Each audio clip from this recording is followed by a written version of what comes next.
Hello and greetings to all. Namaste. At the outset, let me thank the organizers for the invitation, especially Dr. Santulu Ganguly for remembering me and organizing the event on such an important topic. I also miss participating in person to get the advantage of interacting with you all, especially the participating dignitaries. Though I hope there will be some opportunity to interact via technology, it would have been really nice to be with you today. It is truly an honor to speak on this forum, celebrating the 133th birth anniversary of Padmashri Dr. S.R. Ranganathan. The focus of my intervention today is to advocate for a better policy perspective that support open access to research information. Let me also briefly provide my positionality statement. I am a trained library professional and I served as the first program specialist at UNESCO for open access to scientific information. During my short stint there, I developed the UNESCO's Open Access Strategy 2011 to 2018, the Global Open Access Portal, and contributed to UNESCO's open access policy adopted since 2013. Thus, my perspective to opening up research is especially for public good. Any research that has contribution from public funds must be available back to the public in open access. In my current role at the Commonwealth of Learning, I promote the use of open educational resources for teaching, learning, and research across the Commonwealth. For the education system, open access and open educational resources are two sides of the same coin. They are complementary and support a robust environment for knowledge generation, management, and distribution. For many scholars, the open access movement started with the digital access. Educational Resources Information Center, or ERIC, which was recently in the news for the possibility of closure, is often credited to be the first initiative of open access started way back in 1966. However, the term open access was first used by Dr. S.R. Ranganathan in 1931 in his book, Five Laws of Library Science. For every book its reader, open access was the essential ingredient. It was the pre-digital world of open access. The way open access is understood today actually started in 2001 through the Budapest Open Access Initiative as a response to the rising cost of academic journals. Around the same time, the MIT Open Courseware project, which is considered as the first OER project, was also announced. It is important to recognize today that Dr. Ranganathan's ideas and philosophies of opening up access to information is highly relevant in the contemporary world. Why is it so? Why open access is the logical option? I normally provide three regions. First, the results of research funded by the public resources should not be locked behind paywalls. The public has a right to know the outputs produced with the funds from their taxes. Second, making research available on open access increases visibility of the institution as well as the scholar through increased citation.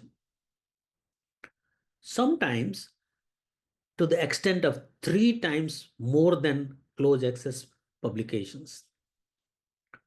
For example, one of my peer-reviewed papers on open educational resources has been viewed or downloaded over 20,000 times.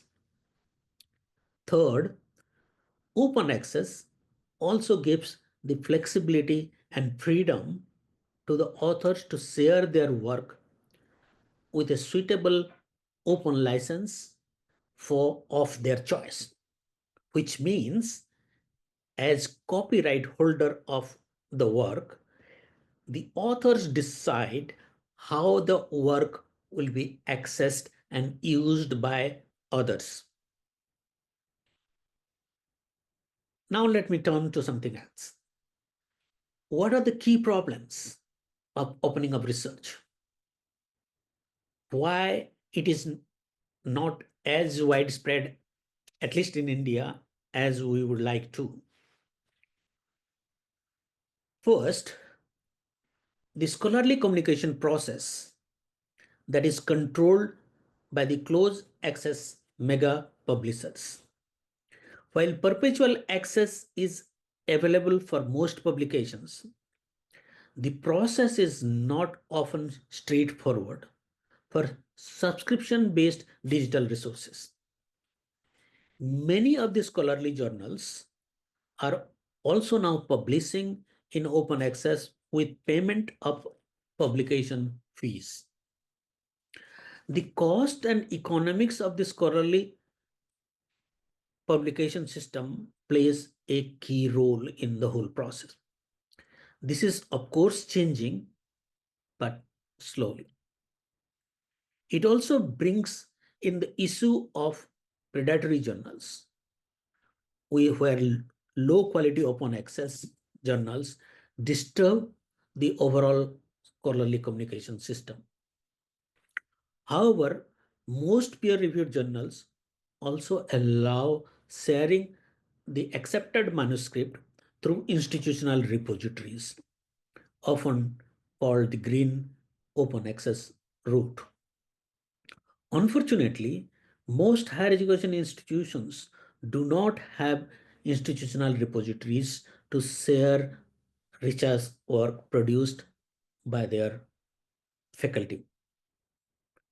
Second, the research assessment matrix that is centered around the impact factor. Most of us know that the impact factor was developed as a tool for selecting core journals in a discipline. And the inventor, Dr. Eugene Garfield, took caution about the use of impact factor for research assessment. Irrespective of the criticisms, the practice of using impact factor for research assessment is widespread, not just in India, but globally. Third, and probably the most important in is research funding and support for making research works available on open access. Someone needs to pay for the publication.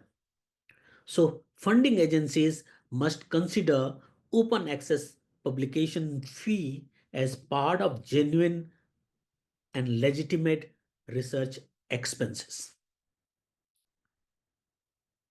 So what is needed to further opening up research? The first and foremost is a change in the attitude of people at senior level, especially who matters. More discussion, seminars, and research on open access, events like this could be ways to create better understanding and support. Such understanding will pave the way for relevant policy development. That is my second recommendation. Developing policy at national as well as institutional level to support open access and accept the UNESCO recommendation on open science, which calls for member states to take appropriate steps for developing an enabling policy environment for open science. Third, universities and research institutions should be encouraged to sign the San Francisco Declaration on Research Assessment, often called as DORA, which mandates that organizations will not use impact factor to assess the quality of a researcher's contribution for hiring, promotion, or funding decisions. Fourth, universities may create core funds for open access publication and join consortia for facilitating open access publications by their staff. And finally, my fifth recommendation that every university must have an institutional repository to support researchers share their work globally. Such institutional repositories could be used to collate collections at a national level through a federated search engine that will provide one-stop access to open access research in the country. Finally, I will be interested to listen to your views on the problems of opening research and what are the recommendations you would like to take forward. Let's interact to know what you think and how you can contribute more to opening up research. Happy Librarians Day to you all. Thank you for your attention.